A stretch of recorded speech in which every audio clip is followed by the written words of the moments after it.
Hello friends, welcome to your own stock market analysis channel. आप सबका स्वागत है।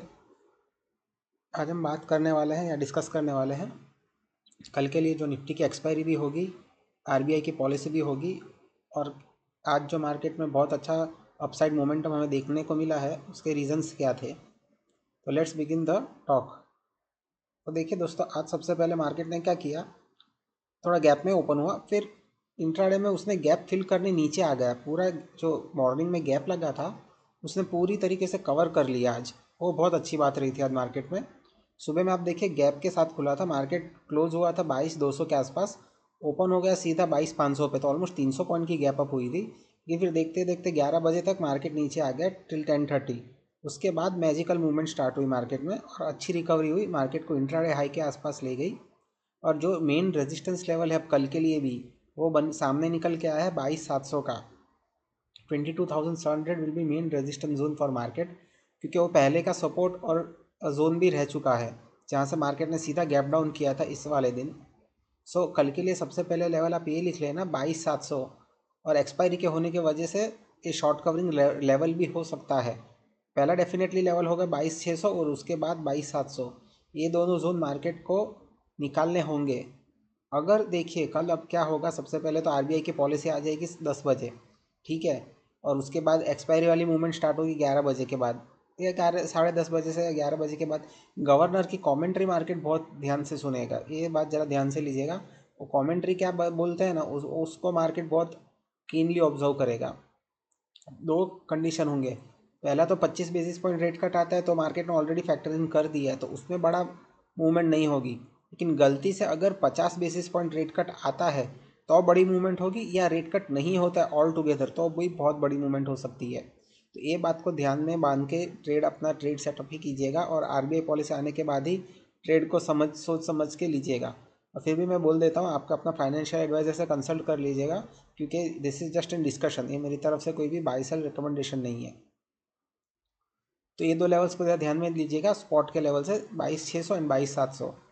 फिर तो मार्केट है हाथ में है, और bank Nifty will play crucial role, क्योंकि आज भी बैंक निफ्टी सुबह में कोलैप्स हो गई थी और उसके बाद बैंक निफ्टी जो बढ़ी उसके लिए निफ्टी में बहुत शानदार मूवमेंट देखने को मिली है हमें।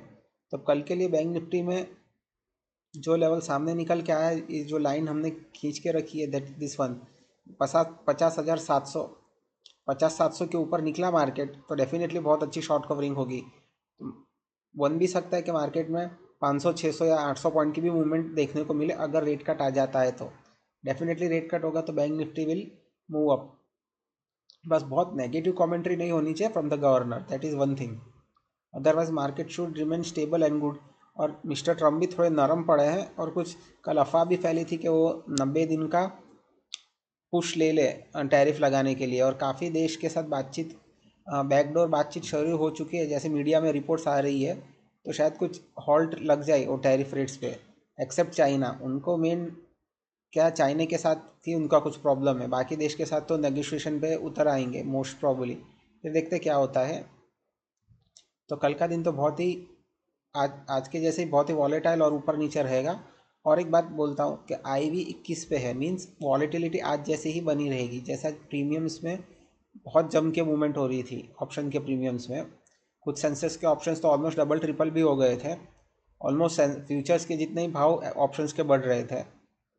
वो क्यों होता है ऐसा, बिकॉज IV हाई चलती है। लेकिन कल क्या होगा मेरे हिसाब से, after the event means RBI policy 11 बजे ख़त्म हो जाएगी ना, IV धीरे धीरे नीचे आनी चाहिए। जब जैसे IV नीचे आएगी तो क्या होगा, प्रीमियम्स ऑटोमेटिकली इरोड होने लगेंगे। तो ये बात को ज़रा ध्यान में लीजिएगा, एक बात को प्लीज़ ज़रा ध्यान में लीजिएगा। अगर ट्रेड करो तो नेक्स्ट वीक एक्सपायरी वाले ऑप्शंस पे ही ट्रेड कीजिएगा, बिकॉज क्या होगा, इस हफ्ते कल वाली में तो तुरंत ही प्रीमियम इरोड होने लगेंगे। और जिस तरह से आज कैंडल स्टिक्स बनी है निफ्टी की डेली चार्ट पे, तो एक बार वो भी समझ लेते हैं। इसे हम स्पिनिंग टॉप जैसा कह सकते हैं, means either side movement possible होगी। देखिए ये लो और आज का हाई परफेक्ट, बहुत ही कॉपी बुक किस्म से बैठा है बैंक निफ्टी में आज। ये देखिए, ये पिछला लो और आज का हाई एग्जैक्ट मैच हुआ है। तो मीन्स क्या होगा, परफेक्ट रेजिस्टेंस जोन है, इसके ऊपर निकला बैंक निफ्टी 50-800 के ऊपर, तो उड़ेगा बैंक निफ्टी, उड़ना चाहिए। There is nothing sure shot about markets, तभी हम बोल सकते हैं। और निफ्टी में जो लेवल है 22,700 का, that is main resistance zone. Expiry तो कल 22,600 के पे भी कॉल राइटर हो सकते हैं, तो वहाँ पर रेजिस्टेंस मिलेगा, क्योंकि यहाँ से और 75 पॉइंट ऊपर जाना है निफ्टी को 22,600 के लिए। लेकिन 22,700 जो निकल जाता है ना, तो फिर बहुत अच्छी मूवमेंट होगी ऊपर में। और डाउन साइड लेवल हम मान लेते हैं इसको 22,300, that is main support zone. अब मार्केट को जो आज इंट्राडे लो लगा है 22,300 विल बी सपोर्ट जोन। 22,300 के नीचे अगर निफ्टी गया तो फिर डेफिनेटली वापस से डाउन साइड मूवमेंट आ सकती है, डिपेंडिंग अपॉन द एक्सपायरी। और एक बात कि गुरुवार को छुट्टी है और फिर मार्केट शुक्रवार को ओपन होगा और फिर मंडे को छुट्टी है, तो ये बात ज़रा ध्यान में लीजिएगा कि छुट्टी बहुत है, तो कोई भी कैरी फॉरवर्ड पोजीशंस मत रखिएगा। Just do it intraday only, that will be much better.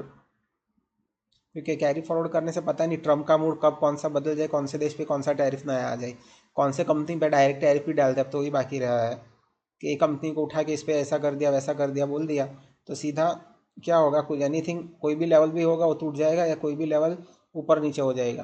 तो ये बात को ध्यान में लीजिएगा, समझ के लीजिएगा। इसलिए आईवी को देखना बहुत ज़रूरी होता है। आईवी हाई होता है ना, means there will be volatility. Volatility के साथ ही आपको खेलना होगा मार्केट में, तो उसके साथ आप अपना ट्रेड सेटअप ट्रेन कीजिएगा बस। तो कल के लिए दो लेवल इंपॉर्टेंट है, 22,300 और 22,600 और 22,700, इनके बीच में मार्केट रहना चाहिए, और इस हिसाब से ही आप अपना ट्रेड सेटअप प्लान कीजिएगा। बस आखिर में एक ही पॉइंट ऐड करना चाहूँगा, बैंकिंग स्टॉक्स और एनबीएफसी स्टॉक्स पे ज़रा फोकस कीजिएगा, उनमें अच्छी मूवमेंट हो सकती है। अगर रेट कट आ जाता है तो kindly focus on banking and NBFC stocks. Definitely उनमें अच्छी मूवमेंट होगी, बिकॉज डायरेक्ट बेनिफिट उनको सबसे पहले होगा रेट कट का। और ऑटो स्टॉक्स को भी ज़रा ध्यान में लीजिएगा, ये दो सेक्टर को डायरेक्टली बेनिफिट करेगा rate cut, banking and auto. Thank you दोस्तों, I am ending my audio log over here.